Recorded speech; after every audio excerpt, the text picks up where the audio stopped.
안녕하세요. 나타샤와 함께하는 책 여행입니다. 책 읽기 편안한 시간 보내고 계시죠?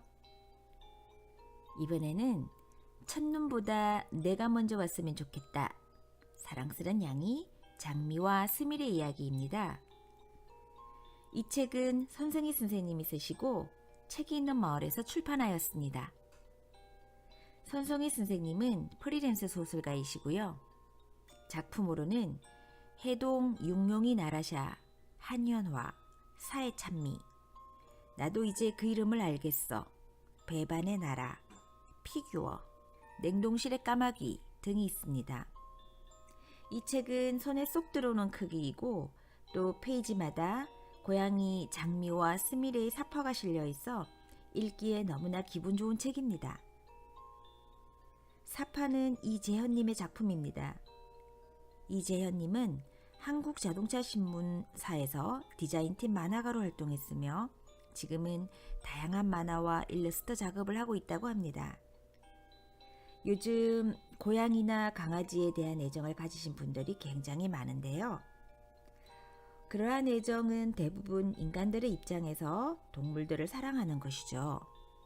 그런데 이 책은 동물의 입장에서 인간들과의 관계를 이야기하고 있습니다. 사랑스런 양이 장미와 스미레는 인간들과의 관계를 어떻게 느끼고 있을까요? 나타샤와 함께하는 책 여행 지금 시작합니다.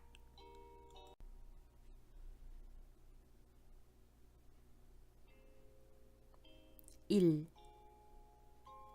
장미 이야기. 집사 후보.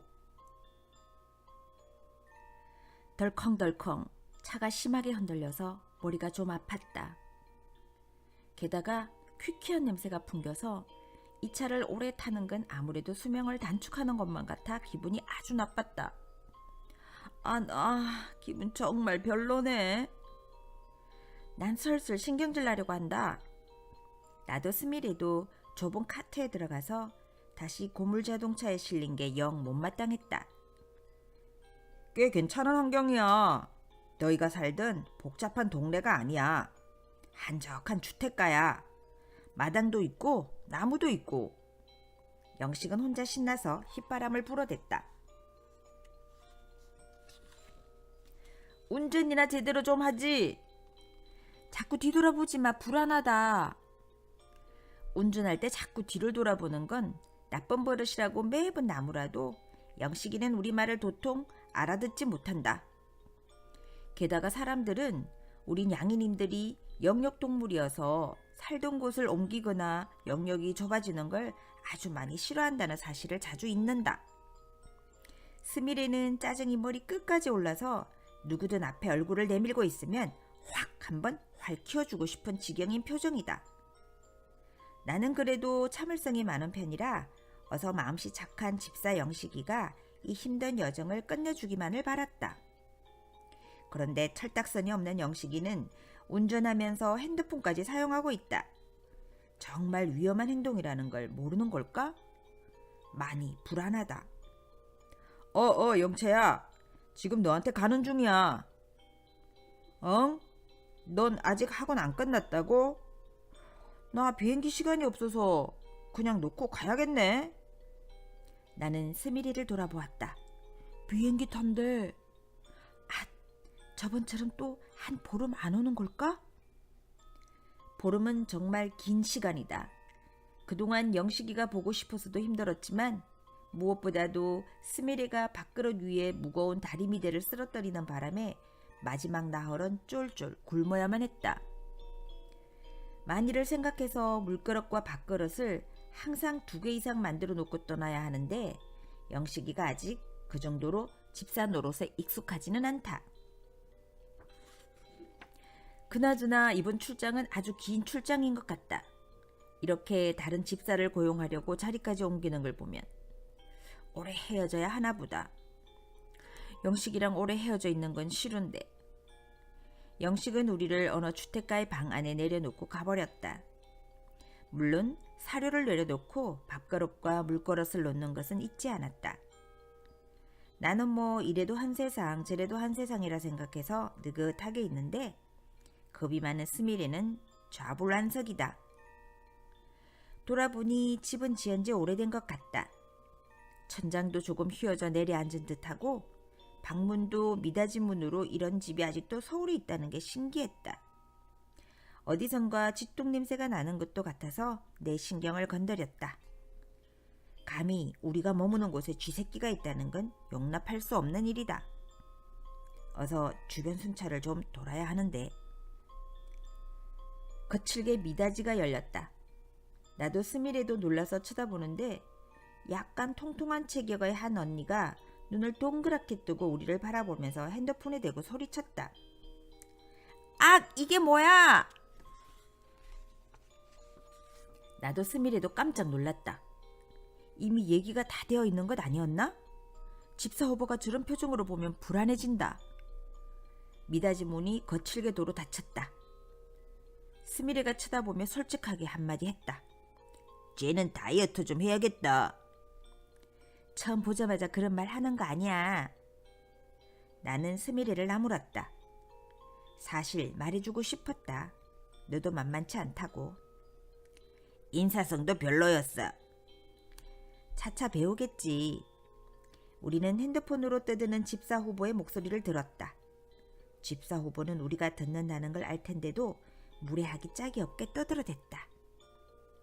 맡긴다는 게 고양이였어? 나 고양이 안 좋아해. 누가 고양이 키운다고 했어? 잠시 맡긴다고 해서 물건 맡긴다는 줄 알았지.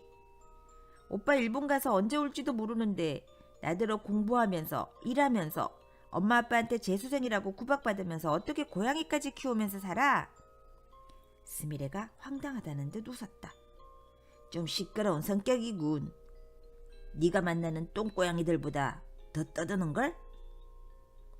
누가 똥고양이를 만났다고 그래? 나는 항상 내 남자친구들을 흉보는 이 녀석이 내 동생이라는 사실에 가끔 깜짝깜짝 놀란다. 할 수만 있다면 바꾸고 싶다. 좀 더 예의 바르고 남자답고 씩씩한 동생으로. 다 봤어. 영식이도 같이 보았는데 순 똥고양이만 만난다고 비웃더라. 영식이가? 그 인간 내가 얼마나 잘해줬는데 그런 말을. 하긴 영식이는 내가 동네 친구들과 어울리는 걸 너무 싫어했다.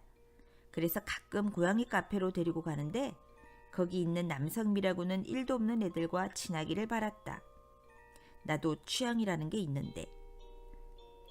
다시 미닫이 문이 열리더니 여전히 핸드폰을 귀에 댄 집사 후보가 이번에는 아예 방 안으로 들어섰다. 샛노란 게 장미라고? 이름이 장미야? 내 눈에는 아수라로 보인다. 나는 깜짝 놀라서 집사 후보를 올려다보았다. 갑자기 아수라가 여기서 왜 나오는지 이해할 수 없는데 게다가 예의 없이 발끝으로 내 코를 톡톡 건드렸다. 이게 얼굴이야? 이날까지 살아오면서 이렇게 못생긴 고양이는 처음이야. 난 너무 어이가 없어서 미처 피할 생각도 못하고 있는데 스미레가 옆에서 거들었다. 이해해라.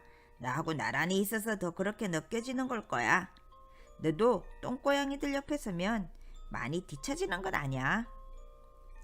얘는 어쩌다 같이 태어났을 뿐이지 심정적으로는 동생도 아니다. 내가 하수구에 빠지면 추울까봐 뚜껑 덮어주고 갈 녀석.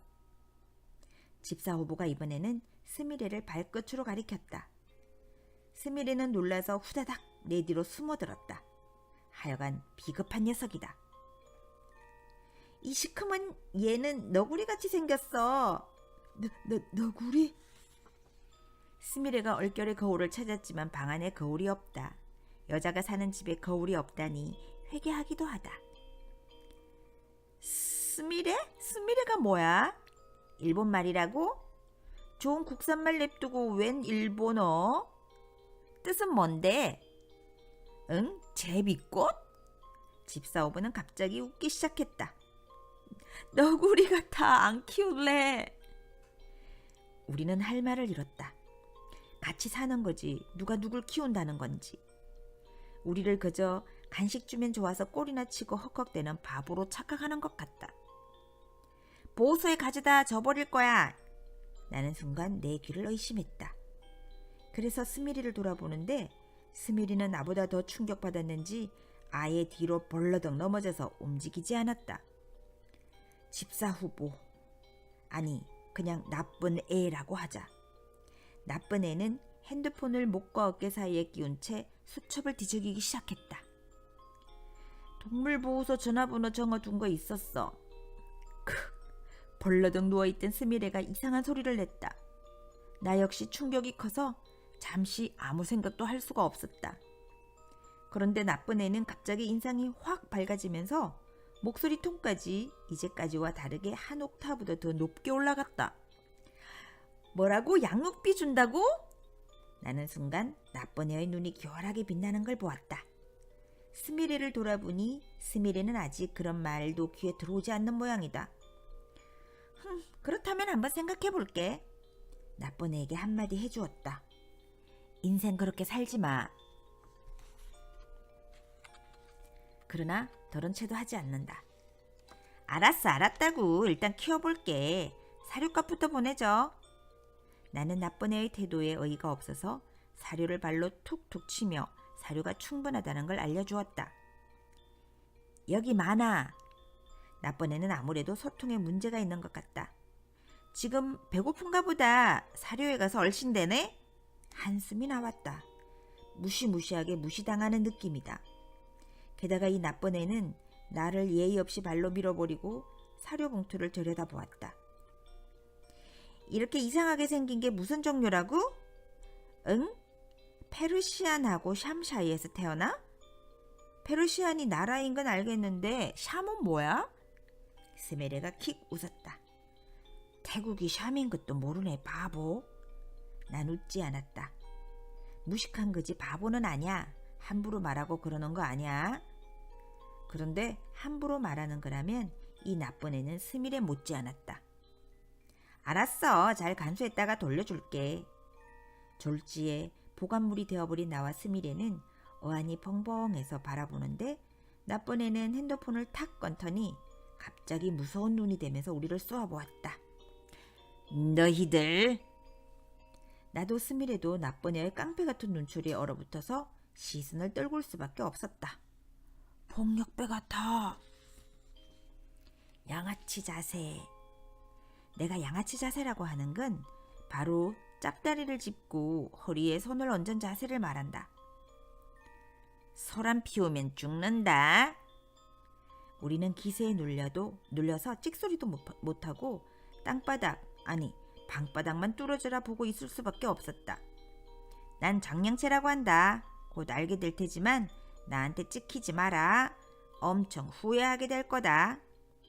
장량채는 자신을 장영채라고 소개했지만 나는 계속 나쁜 애라고 부르기로 결정했다. 물론 스미레에게도 나처럼 그렇게 부를 용기가 있나 모르겠지만.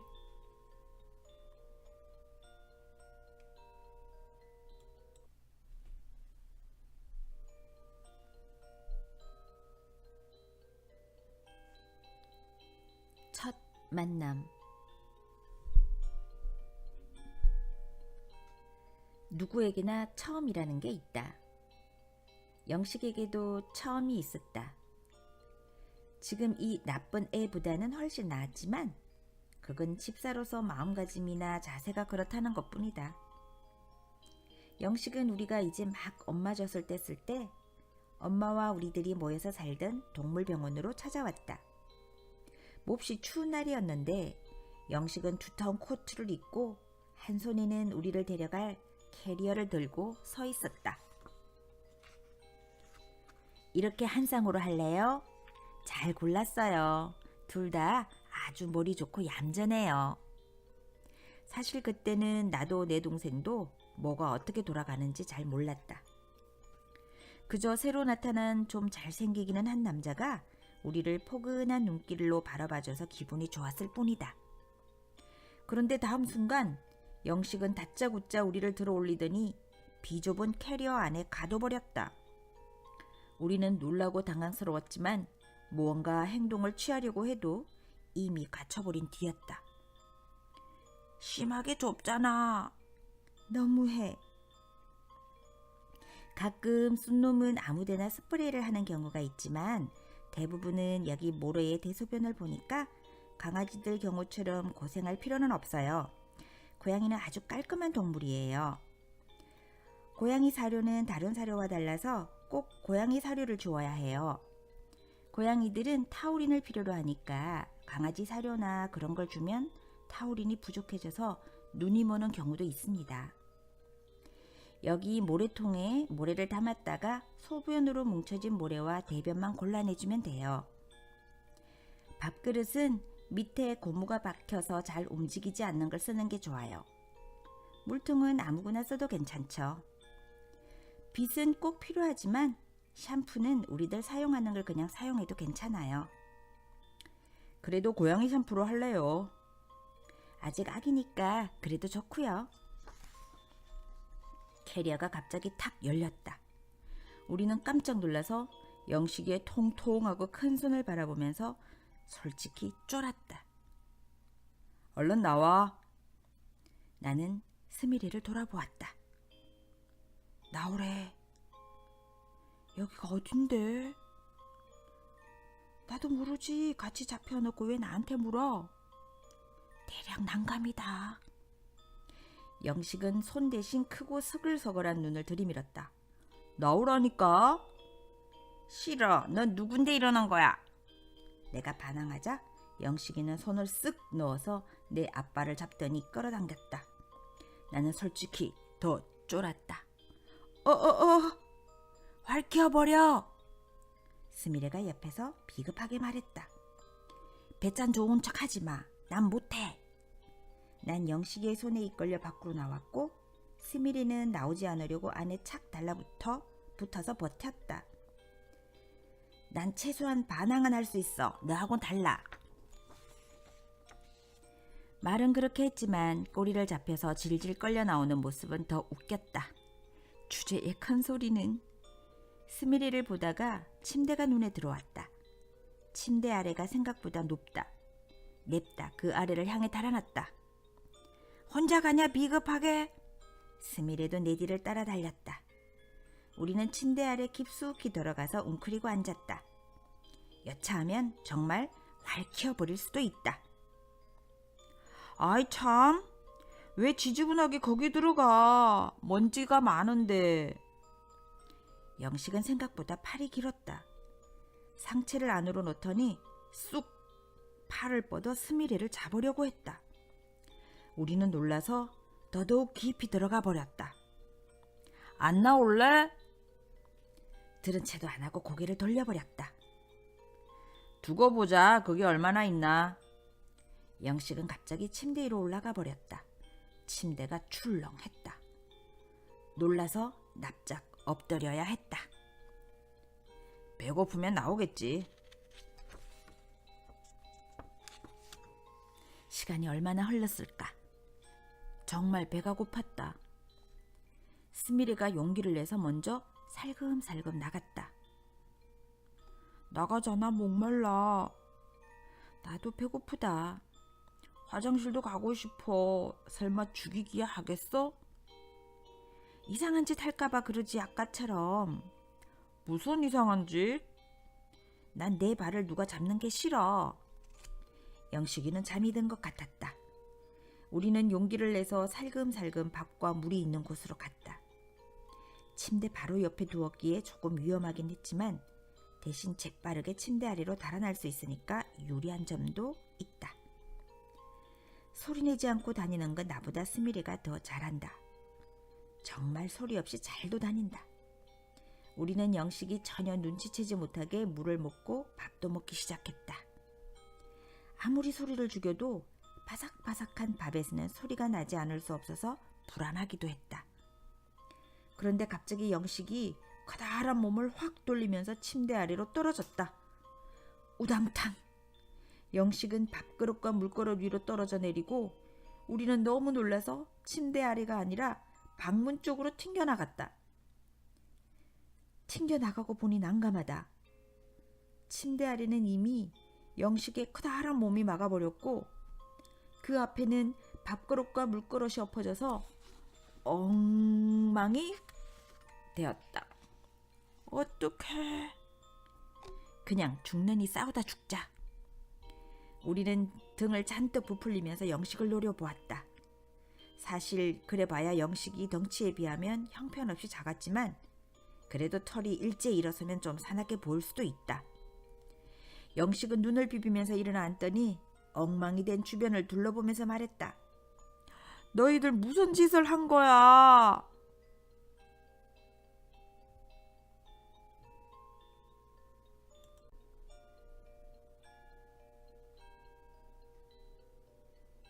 고양이를 몰라. 영식이는 우리한테 잘해주려고 마음을 썼지만 우리와 사는 건 처음인 것 같았다. 그러니까 동물병원의 원장님이나 간호사들처럼 우리 고양이들에 대해서 뭐든 알아서 척척 해내지 못했다. 내 의자 뜯었어. 영식은 누구와 통화하는지 모르지만 자꾸 전화에 대고 우리들 이야기를 했다. 발톱을 깎아버려? 가끔 듣기 거북한 소리를 했다. 밧줄을 감아줘도 거기를 끓는 게 아니라 내 의자를 끓는다니까. 나도 스미레도 영식이가 감아준 밧줄을 사용할 수가 없었는데 영식이는 그걸 몰랐다. 얇은 책상 다리에 엉성하게 감은 밧줄은 느슨하고 좁아서 발톱을 갈기에는 알맞지 않았다. 거기에 비해서 패드릭으로 된 영식이의 의자는 두툼하고 탄탄했다. 박박 긁으면 발톱이 예리해져서 마음에 들었다. 조금 자국이 나긴 하지만 조심해서 사용하는 편이다.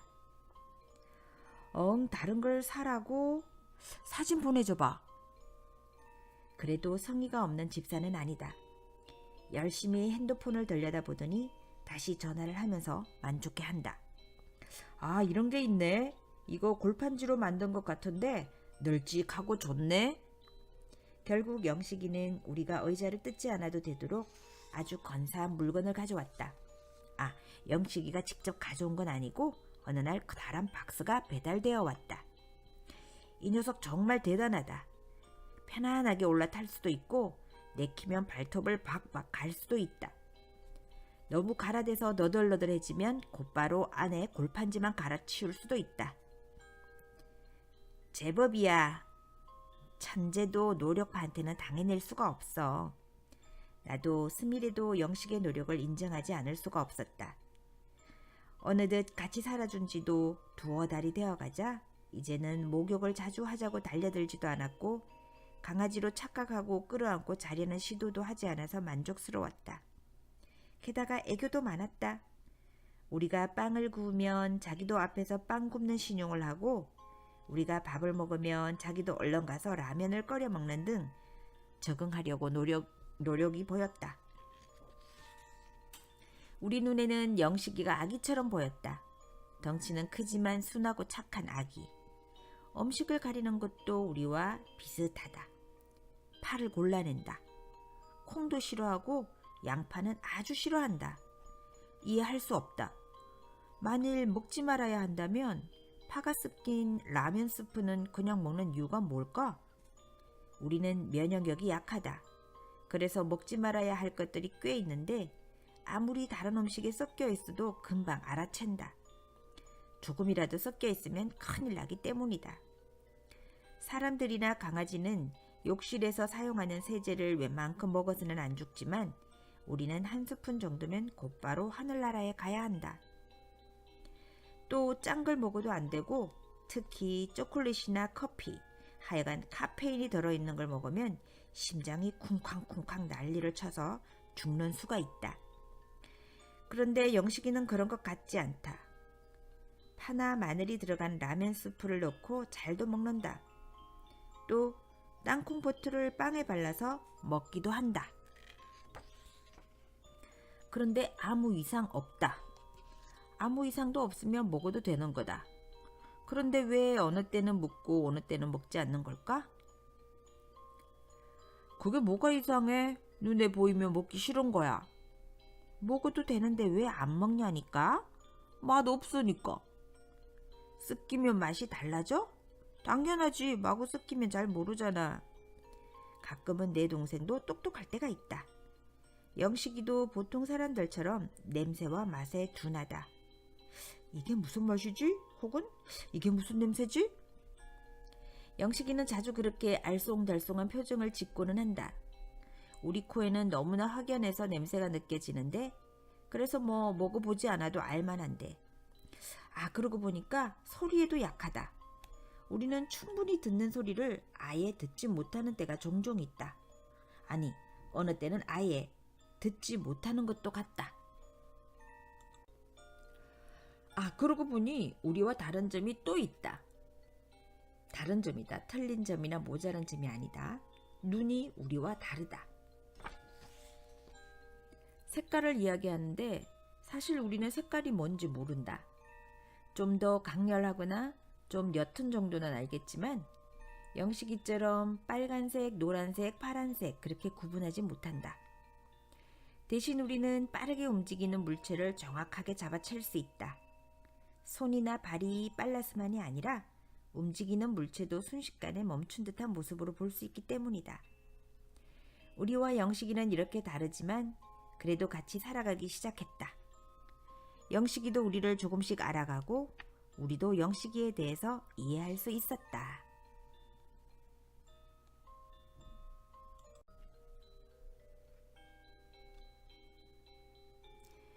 이해할 수 없지만 내가 좋아. 영식이는 이상한 동작을 잘했다. 우리처럼 장롱 위로 점프한다거나 아슬아슬하게 좁은 공간을 걷거나 하지는 못했지만 땅콩을 허공에 던져서 입으로 받아먹는다거나 자면서 윗니와 아랫니를 서로 문질러서 소리를 내는 이상한 행동을 잘했다. 그 중에서 우리를 제일 신나게 하는 건 영식이가 귀에 헤드폰을 끼고 노래를 부르는 일이다. 영식이는 정말로 큰 목소리로 멋진 노래를 많이 불렀다. 어느 때는 아주 구슬픈 노래를 불러서 우리를 감동시키기도 했다. 가끔은 방 안을 펄쩍펄쩍 뛰면서 신나게 춤까지 추었다. 그럴 때는 우리도 덩달아 침대 위까지 펄쩍펄쩍 뛰어오르며 춤을 추었다. 영식이는 가끔 우리까지 번쩍 들어올리고 같이 춤을 추었다. 우리의 발이나 몸을 들어올리는 일이 썩 기분 좋은 경험은 아니다. 하지만 영식이라면 이해해 줄만 했다.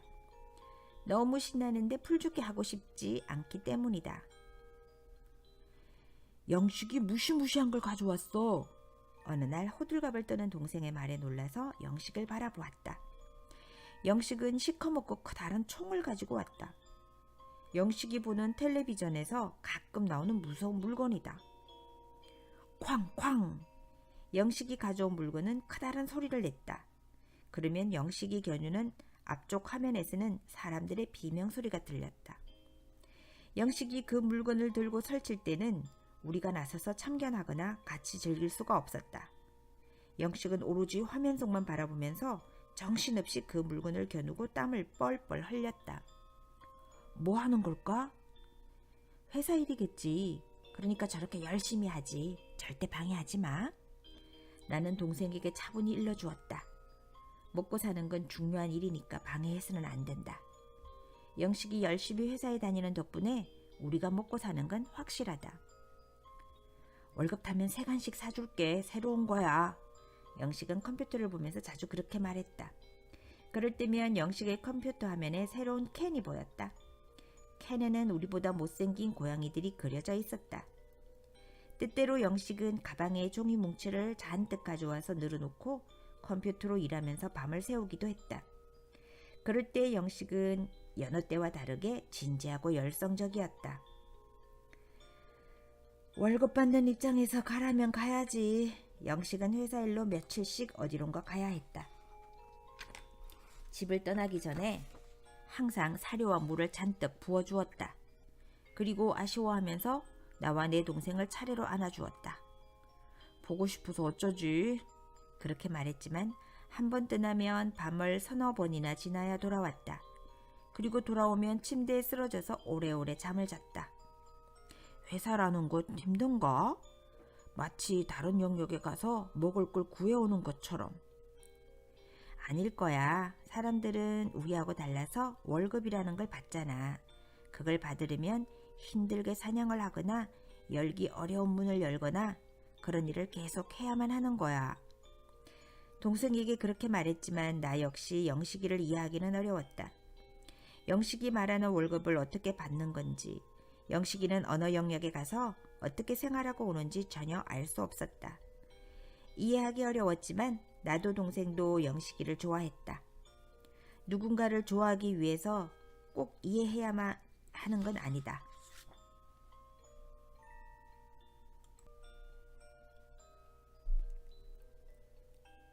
마녀 집사. 그래도 영식이하고 살 때가 좋았는데. 그래, 처음이 힘들었지. 영식이가 차차 철이 들어가면서 정도 많이 들었어. 이제 못 보는 걸까? 아마도. 보고 싶다. 나도. 우리는 이제야 영식이가 그리워졌다. 잘생기고 친근하고 유쾌한 녀석. 집사로서 서툴기는 했지만 살가운 면이 있어서 같이 살기 좋았다. 영식이 생각에 빠져 있는데 갑자기 큰 소리가 들렸다. 엄마 지금 어디라고? 나쁜 애가 핸드폰을 들고 들어왔다. 영채 엄마는 영식의 엄마이기도 하다. 갑자기 우리는 무시무시한 영식의 엄마를 떠올렸다. 눈빛도 살벌하고 말투는 더 살벌한 뚱보 할머니. 나쁜 애는 수건으로 머리를 감싸고 들어오며 핸드폰에 대고 떠들었다. 스크루지 같은 오빠가 나한테 뭘 가져다 주라고 했어? 응? 밧줄? 고양이 묶는 줄이야? 밧줄? 나는 스미리를 돌아보았다. 스미리도 이미 들은 듯 긴장한 표정이었다. 아니면 알았어. 묶고 보면 알겠지 뭐. 나쁜 애는 핸드폰을 서랍장 위에 두고 다시 나갔다. 분명히 우리를 묶는다고 했지? 그래, 그런 내용이었어. 우리를 강아지처럼 끌고 다니려고 그러는 게 틀림없어. 아무리 몰상식해도 그렇지. 어떻게 그런 인륜에 반하는 행위를. 어떻게 해야 하지? 급한 대로 영식한테 전화라도 하고 싶은데. 금방 떨지 마. 고양이 주제에. 난 탈출할 거야. 어디로? 스미리는 잠시 생각하는 표정이었다. 난 스미리를 잘 안다. 내 동생이니까. 절대로 배고픈 건 참지 못한다. 게다가 밖은 아직 우리 영역이 아니었다. 암보다 더 무시무시한 일들이 기다리고 있을지도 모른다. 배고파서 반나절도 못 버티고 돌아올걸? 무슨 소리야. 하루 종일 굶은 적도 있어. 그거야 갑자기 밥이 떨어져서 그런 거지. 그때는 나도 굶었어. 방법 좀 모색해봐. 밧줄을 가져오면 우리가 이빨로 물어 뜯어버리는 거야. 하품 좀 해봐. 짤도 끊어지겠다. 그때 문이 열렸다. 나쁜 애와 나쁜 애 엄마가 동시에 들어왔는데 나쁜 뚱보 할머니 손에는 보따리와 밧줄이 들려 있었다. 나와 스미레는 재빠르게 창턱으로 뛰어올라서 몸을 착 붙이고 두 사람을 경계했다. 여차하면 한바탕 싸워줄 테다 라고 생각했지만 사실 진짜 싸울 자신은 나도 스미레도 없었다. 금방 왔네. 오면서 전화한 거였어? 사람 먹고 살기도 힘든데 고양이는 왜 먹여 살리느라 고생이야. 뚱보 할머니는 고개를 돌려 우리를 노려보았다. 키워서 잡아먹으려야 먹을 것도 없는 것들. 1년을 키웠는데 덩치가 저만하잖니. 고양이도 먹어? 고양이탕도 판다더라. 나는 무시무시한 나쁜 뚱보 할머니의 시선을 피해서 천장을 올려다보았다. 스미레는 고개를 푹 숙이고 죽은 듯이 있었다. 이 밧줄 어디 칭칭 감으라더라. 왜? 어디다? 어떻게? 어디 널찍한 곳에 칭칭 감으면 쟤들이 거기다 대고 발톱 가는 거래. 안 그러면 온통 다른 데 다 뜯어놓는단다. 그랬다가는 죽음이지. 내가 가만두나 발톱을 죄다 꺾어버릴 거야. 여하튼 그렇게 하라니까 가구 부리지 말고 어디 잘 감아라. 아, 그제야 저 밧줄을 다른 사람이 아닌 영식이가 보냈다는 걸 생각해냈다. 그러니까 밧줄은 우리들의 발톱 갈기를 위해서 가져온 거였다. 한 달에 한 번 목욕시키기 잊지 마라. 제대로 안 하면 국물도 없다더라. 치, 오빠는 나보다 쟤들이 더 좋은가 봐. 내 말이 저 못생긴 것들이 뭐가 예쁘다는 건지, 고양이인지 강아지인지 구분도 안 가는 것들. 오늘 해버려야지. 귀찮은 일일수록 빨리 해버리는 게 좋아. 귀찮으면 안 해도 된다. 사실 우리는 인간들보다 깔끔하다. 왜냐하면 면역력이 약해서 우리 스스로 깔끔 떨지 않으면 피부병도 잘 생기고 배탈도 잘 나기 때문이다. 그러니까 귀찮으면 안 해도 되는데. 근데 물 온도를 어떻게 맞추지? 나 할 때처럼 일단 뜨거우면 되나? 뜨거우면 안 된다. 미지근한 물이어야 된다. 그런 것도 모르다니. 고양이들은 목욕을 싫어한다니까 좀 힘들 거다. 물 자체를 싫어한대. 물 자체를 싫어한다고? 어머나, 더러운 것들. 더러운 것들하고 언제까지 살아야 하는데. 핥히는 수가 있으니 조심해. 감히 나를. 그랬다가는 발톱을 전부 없애버릴 거야. 우리는 도저히 더 이상 이 공포의 방에 있을 수가 없었다. 밖이 아무리 험해도 이 안보다는 편할 것 같다. 스미리가 창문을 발로 열심히 밀어서 텀새가 조금 생겼다. 스미리가 먼저 쏙 빠져나가고 나도 잡힐세라 그 뒤를 따랐다. 고양이들 나갔다. 저것들이 어디를? 등 뒤에서는 나쁜 애와 나쁜 뚱뿌 할머니의 목소리가 들렸지만 우리는 쌩 까고 그냥 창틀에서 뛰어내렸다. 등 뒤에서 드르륵 창문 여는 소리가 들렸다. 아수라, 너구리 이리 안 와? 잡히면 죽는다. 도대체 누구를 부르는 건지 모르지만 하여튼 우리는 나쁜 애의 목소리라는 걸 알고 모퉁이를 재빠르게 돌아서 눈에 띄지 않으려고 했다. 그런데 모퉁이를 돌아서는 순간 우리는 엄청난 공포에 휩싸였다. 크르르. 꿈에서도 절대 듣고 싶지 않은 맹수어의 저음이 바로 눈앞에서 들렸다.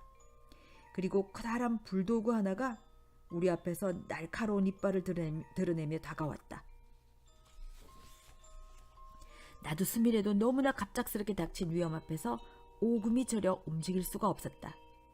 우리는 그저 덜덜 떨면서 불도그가 다가오지 않기만을 바랐다. 그런데 그 순간 깽! 불도그가 갑자기 비명을 질렀다.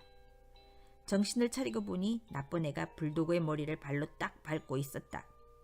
그리고 불도그는 이제까지의 기세는 어디다 분실했는지 완전히 철약 맞은 인상으로 끙끙대면서 불쌍한 체를 하고 있었다. 나쁜 애는 불도그를 무서운 눈으로 내려다보면서 한마디 했다. 어디 감히 내 밥줄에 흠집을 내려고 들어? 한 번만 더 아수라하고 너구리한테 겁주면 이빨을 다 뽑아버릴 줄 알아? 불도그는 다 죽어가는 신용을 하고 있고 우리는 나쁜 애를 고쳐서 부르기로 했다. 언제인가 영식이가 털어준 공포영화에 나오는 바로 그 모습, 마녀. 우리는 나쁜 애를 마녀 집사로 부르기로 결정했다.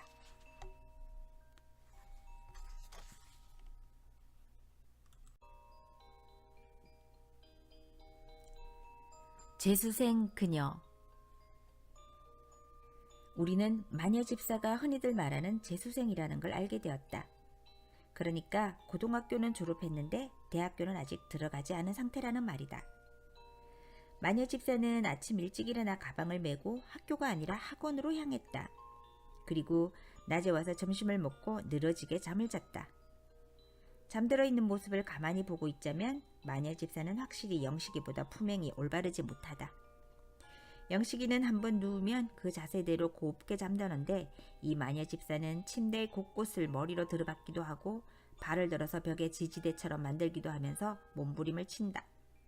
덕분에 나와 스미레는 침대를 위험지대로 인식해서 절대 같은 침대를 사용하지 않기로 결정했다. 우리들의 안식처는 옷장 위였다. 옷장 위는 여러모로 안전하고 또 편안했다. 마녀 집사는 옷장 위에까지 손이 닿지 않았다. 마녀 집사는 아직 키가 작았다. 내가 아직이라고 표현하는 이유는 마녀 집사가 앞으로 더 자랄 수도 있다는 뜻이다. 우리 고양이들과 달리 인간들은 아주 오랫동안 자라니까. 마녀 집사는 처음 며칠 동안 우리를 관심 깊게 보기도 하고 슬며시 발로 건드려도 보더니 이제는 관심을 끊었는지 사료와 물을 준비해주는 외에는 달리 관심을 보이지 않았다. 우리는 마녀 집사와 그런대로 편안하게 지낼 수 있었다. 집 안이 너무 좁아서 갑갑하기는 했지만 어쨌든 평화로운 며칠을 보낼 수 있었는데 어느 날 마녀 집사가 이상한 상태가 되어서 집에 돌아왔다. 밤이 익숙하도록 돌아오지 않아서 어느 정도 걱정이 된 상태였는데 꽤 늦은 밤에 방문을 요란하게 열고 앞으로 푹 꼬꾸라지더니 엉금엉금 침대를 향해 기어서 가는 게 아닌가? 우리는 마녀 집사가 무슨 컨병이라도 걸린 줄 알고 놀라서 살펴보았더니 정말 상태가 심각해 보였다. 얼굴은 열로 벌겋게 달아올랐고 입에서는 연신 고통을 호소하는 신음소리가 새어났다. 아픈 건가? 스미리는 걱정되는 듯 마녀 집사에게 다가가 코를 킁킁댔다. 확실히 스미리는 내 동생이라고 하기에는 좀 창피하다. 아직 인간들이 마시는 술에 대해서 모르다니. 술 마신 거야. 술? 그래, 술이라는 거야. 인간들이 주로 마시는데 저런 심각한 냄새가 나는 아주 고약한 거야. 그런가? 영식이는 한 번도 마신 적 없는데 넌 어떻게 알아? 우리 살던 집 이청 아저씨가 가끔 마셔서 알아. 넌 이청에 겁나서 올라가지도 못했으니까 모르지. 왜 마셔? 이 질문은 나를 참 난감하게 만들었다. 사실 나 역시도 인간들이 왜 술을 마시는지 모르기 때문이다. 마시면 몸이 빨갛게 변하고 악취가 나고 비틀거리기까지 하는데 도대체 왜 마시는 걸까? 그런데 영식이는 왜 한 번도 안 마셨지? 영식이는 술 싫어해. 전에 전화하는 거 들었어. 친구한테 술이라면 질색이라고 하더라. 당연하지. 저렇게 이상한 걸 왜 마시겠어? 그나저나 저 마녀 집사는 좀 걱정되는데? 나도 스미레도 마녀 집사가 걱정되어서 잠도 제대로 잘 수 없었다. 아무리 서로 친하지는 않아도 마녀 집사는 같이 사는 식구니까 걱정할 수밖에. 그렇게 잠을 이루지 못하다가 잠깐 잠이 든 듯한데 허극, 이게 웬일인가. 눈을 뜨니 바로 코앞에 마녀 집사의 얼굴이 있는 게 아닌가. 뭐지? 나는 놀라서 뒤로 물러나려고 했는데 마녀 집사가 눈을 반쯤 뜬 채로 날 꽉 끌어안아서 나는 너무 당황스러웠지만 어쩌지 못했다. 물론 확 핥혀버릴 수도 있지만 너무 그렇게 적대적으로 대하는 건 나를 챙겨주는 집사에 대한 예의가 아니어서 얼마간 참아보기로 했다. 너 참 못생겼다. 신기하게 생겼어. 마녀 집사는 침대에 엎어진 채 두 팔로 나를 안고 두 눈을 내 얼굴에 바짝 들이댔다. 이제 보니 눈동자가 두 가지 색인 것이 평소 느낌하고 달랐다. 묘하네. 인간들의 눈동자는 우리에 비해서 참 보잘것없다고 생각했는데 안 그럴 수도 있겠다. 못생겼다고 해서 네 잘못은 아니니까 마음에 두지 마. 대신 못생기면 귀여운 데가 있거든. 사람들은 나를 못생긴 고양이라고 한다. 하지만 틀린 말이다. 나 살던 동네의 고양이들은 청년이든 중년이든 전부 나한테 빠져서 헤어나지 못했는데 뭘 모르는 것 같다. 나 사랑하는 사람 생겼다. 마녀 집사는 말끝에 히히 웃었다. 나는 마녀 집사가 한 말이 무슨 말인가 해서 한참 생각해야 했다. 사랑하는 사람이 어떤 사람인가는 나도 안다. 하지만 마녀 집사는 누구를 사랑할 것 같지 않아서 이상하다. 마녀가 사랑을 하다니.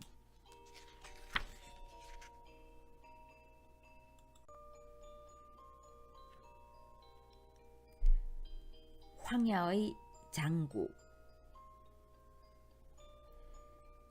마녀는 자꾸 귀가 시간이 늦었다. 사료와 물은 왕창 부어놓고 나가지만 너무 늦게 들어와서 신경이 쓰였다. 술도 자주 마시는 것 같아서 더욱 신경이 쓰였다. 영식이는 이렇게 나를 걱정시키지 않았는데 겨울이 끝나가고 있었다. 그래서인지 아침이면 창밖의 햇살이 눈부셨다. 조금 열린 창문 사이로 이따금 향긋한 새싹 냄새들이 스며들었다. 봄이 오는 거야. 스미리는 창밖에서 밖을 바라보며 중얼거렸다. 어느새 봄이구나. 그런데 영식이는 왜 소식이 없는 걸까? 처음에는 금방 올 것처럼 하더니 겨울이 다 지나도록 우리는 그냥 여기서 살고 있다. 영식이가 우리를 잊은 걸까? 스미레는 원망하듯 말했지만 스미레나 나나 영식이가 원망스러운 건 아니다. 나도 스미레도 어떻게든 잘 살 수 있다. 그냥 보고 싶을 뿐이다. 오래 못 보았으니까. 집은 너무 작아서 갑갑했다. 영역을 조금 넓힐 필요가 있었다. 처음에는 잠시 있을 거니까 하고 영역에 신경을 쓰지 않았는데 오래 살려면 아무래도 좀 더 영역을 확장할 필요가 있다. 그래야 운동장도 생기고 운동을 해야 건강해지니까.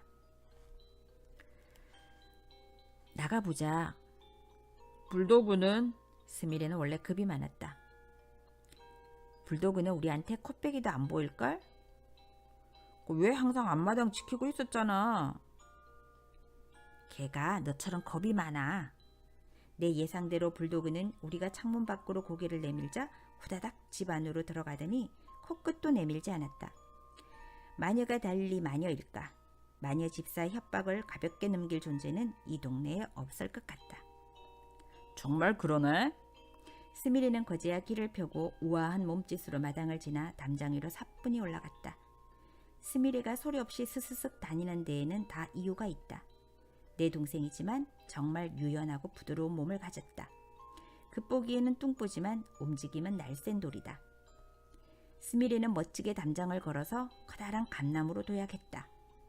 이제 막 푸릇푸릇한 싹이 나오려는 감나무에서는 향긋한 냄새가 풍겼다. 나도 감나무를 즐기려고 담장을 따라 걸었다. 그때였다. 낮고 무거운 목소리가 들려왔다. 넌 누구냐?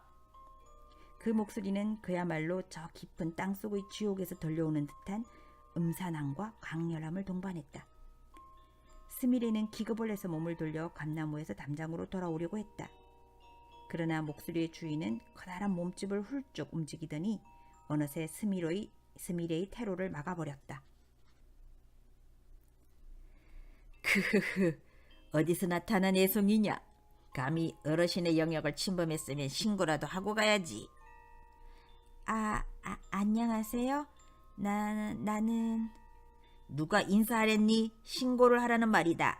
신고라는 건 다른 거 없다. 그저 내 발톱만만 조금 보면 돼. 그러면 아마 이 근처를 얼씬될 마음이 싹 없어질걸. 목소리의 주인은 덩치가 커다란 갈색 털을 가졌는데 정말이지 남성미를 풀풀 풍기는 멋진 고양이였다. 하지만 사나운 것 같아서 약간 겁이 나기도 했다. 원래 여기 사세요? 나는 한껏 상냥한 목소리를 냈다. 웃는 낯에 침 못 뱉는, 아니 웃는 얼굴 못 핥힌다는 옛 속담도 있으니까. 남성미 풀풀은 동작을 멈추고 놀란 눈으로 나를 바라보았다. 나는 태연히 눈을 깜빡이면서 친절한 신호를 보냈다. 멋진 아가씨. 난 이 근처를 주름 잡는 황야의 장고. 아니 그냥 장고라고 해. 황야의 장고. 아니 그냥 장고는 우스꽝스럽게 거드름을 피우면서 스미레를 가리켰다. 이 이상한 놈 먼저 교육 좀 시키고 우리 캣닙이라도 같이 나눌까? 나한테 아주 좋은 캣닙이 있어. 내 동생. 나는 스미레를 가리켰다. 그러자 장고의 눈빛과 표정이 확 변했다. 이 녀석이 아가씨 동생이라고? 맞아요, 내 동생이에요. 이름은 스미레. 아하하, 장고는 호탕하게 웃었다. 그렇다면 우린 정말 잘 어울리는 삼총사가 되겠군요, 아가씨. 장미라고 불러주세요. 장미씨, 이름도 정말 멋지십니다. 나는 감나무 위로 사뿐히 올라가서 나뭇가지 위에 다소곳이 앉았다. 장군은 더 이상 호탕하게 웃지 못하고 입을 해에 벌린 채 나를 올려다 보았다. 이제 감나무는 내 차지다.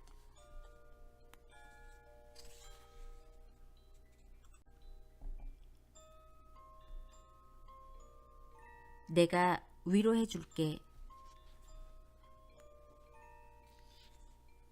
창밖에는 봄비가 내리고 있었다. 마녀 집사가 이상하다. 내가 달력이나 시계를 볼 줄은 모르지만 내 몸이 알려주는 대로라면 틀림없이 학원에 가야 하는데 가지 않고 있다. 어디 아픈 건가? 스미레는 마녀 집사를 바라보며 걱정했다. 나도 좀 걱정이 되었다. 마녀 집사는 아픈 게 분명했지만 몸이 아픈 건 아니었다. 병원에 가야 하는 건지도 몰라. 바보. 뭐? 왜? 병원이 필요한 거 아니야. 뭐래? 자기 아플 때도 병원 가서 수의사 선생님이 주사 놔주고 해서 나았으면서. 그런 거 아니야. 넌 아직 모르는 게 있어. 스미레는 청소년 시기를 지나고 있지만 여전히 남녀 간의 문제에 대해서는 모르는 것 같다. 스미레는 아직도 장고가 나한테 왜 쩔쩔매는지 이해 못해서 만날 내가 무섭게 생길 것 같다고 하니까.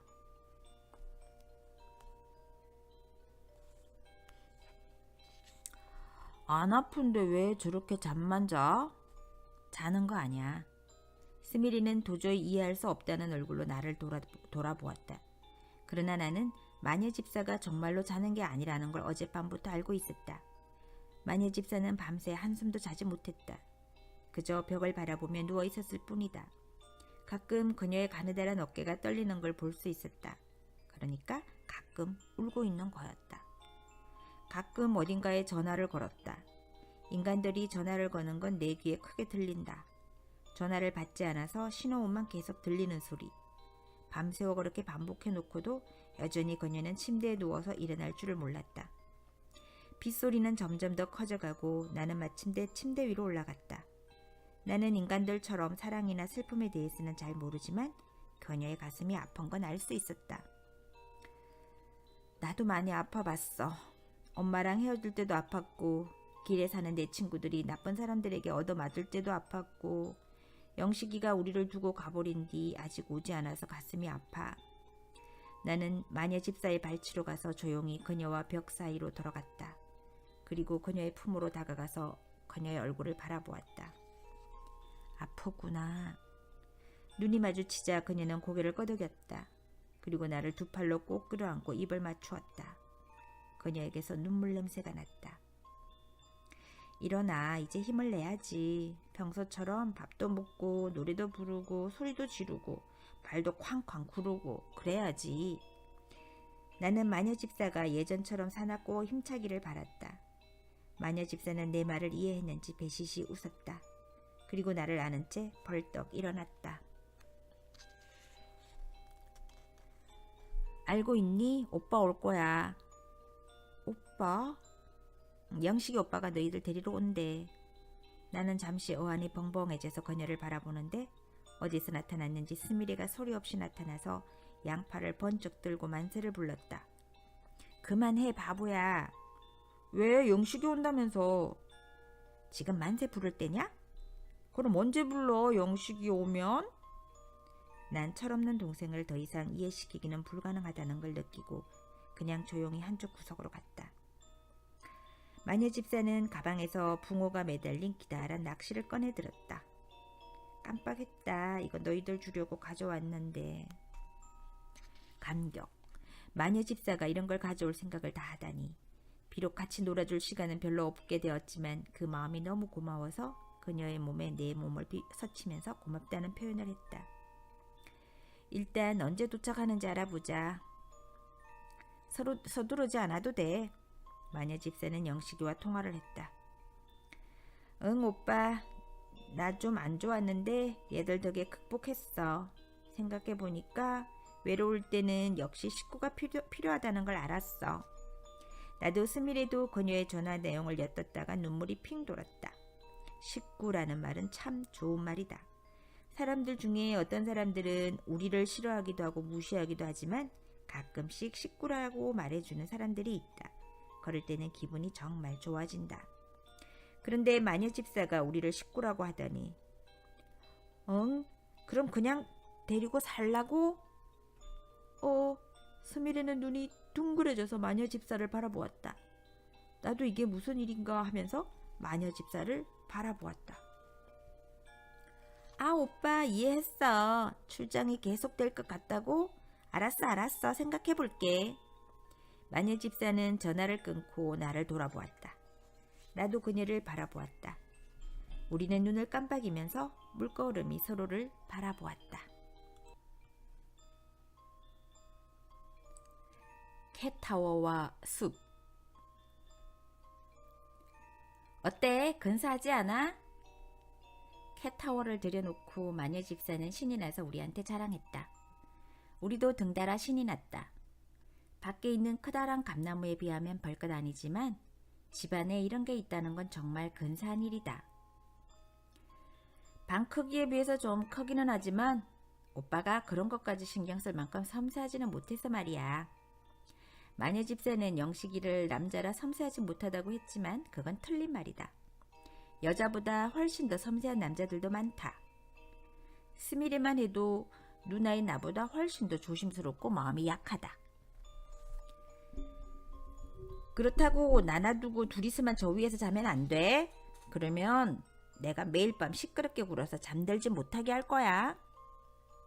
저 위에서 딱 한 번만 자볼게. 스미레는 농담을 잘 이해하지 못한다. 하지만 마녀 집사의 농담 속에는 어느 정도 진심이 담겨 있기도 했다. 그녀는 우리와 너무 친해져서 우리는 그녀와 한 침대를 사용했다. 외출했다가 돌아와서도 제일 먼저 하는 일은 우리와 노는 것이었다. 우리는 셋이 어우러져서 낚시놀이, 공놀이, 쥐잡기 놀이 등을 하면서 깔깔대고 웃었다. 그녀는 다행스럽게도 우리가 강아지들처럼 자주 목욕을 하지 않아도 된다는 걸 깨달아서 귀찮게 굴지 않았다. 이제 저 멋진 캣타워에 올라가서 멋진 점프를 하면서 멋지게 물고기를 잡아채는 멋진 동작을 할 수도 있을 것 같다. 하지만 저녁에 만난 장고의 반응은 달랐다. 그런 걸 집안에 놓다니 바보 같은 짓이잖아. 어째서 좀 사치스럽긴 하지만 얼마나 멋진 나무인데. 설마 이 감나무만 할까? 게다가 이 동네 끝에 가면 어마어마한 나무들로 가득한 숲이 있어. 오, 정말? 나는 숲에 가보고 싶었다. 숲이라는 게 있다는 건 텔레비전으로 봐서 알았지만 그게 어디 있는지는 몰랐다. 캣타워 정도가 아니라 감나무보다 더 큰 나무들이 줄줄이 있는 숲이라는 곳. 난 싫어, 무서워. 스미레는 뒷걸음질 쳤다. 장고는 황야의 장고답게 코웃음을 흘리며 나를 바라보았다. 장미 아가씨는 어때? 아름다운 눈빛만큼 호기심이 있을까? 나는 장고를 향해 도도한 눈빛을 보냈다. 집 안에서 태어나 집 안에서만 살았지만 한 번도 바깥 세상이 무서워 본 적은 없다. 난 가볼 거야. 오호, 역시 마음에 들어. 내 여자친구로 손색이 없는걸? 스미레는 걱정스러운 얼굴로 나를 바라보았다. 후회하게 될지도 몰라. 집에서 기다려. 금방 올게. 나는 재촉하는 장고의 뒤를 따라 달렸다. 내가 살던 집의 담장을 넘어 지붕과 지붕들을 건너서 한참을 달렸다. 중간중간에 영역을 차지하고 있는 고양이들을 만났지만 장고와 같이 다니는 한 겁먹을 필요는 없었다. 내 멋진 여자친구다. 쳐다보지 마. 보는 것만으로도 아까우니까. 장고는 강하고 멋진 남자친구였다. 숲은 신비로웠다. 나뭇잎들이 파릇파릇하고 어디선가 캣잎 냄새가 코를 간지럽혔다. 바람에 하늘하늘 흔들리는 이름 모를 꽃들과 귀엽게 생긴 처음 보는 벌레들. 집안에서 발견하면 곧바로 해치워버렸지만 그리고 시끄럽게 구는 작은 새들. 놀다가 배고프면 어쩌지? 먹을 건 많아. 주는 대로 받아 먹고 사는데 익숙한 너에게는 좀 번거로운 일이겠지만 말이야. 정해진 식사 시간이 없는 거야? 배고프면 먹고 졸리면 자. 그게 맹수의 특권이야. 어디서 먹는데? 정해진 건 아무것도 없어. 그게 바로 자유라는 거야. 나는 장고와 함께 마음껏 숲을 뛰어다녔다.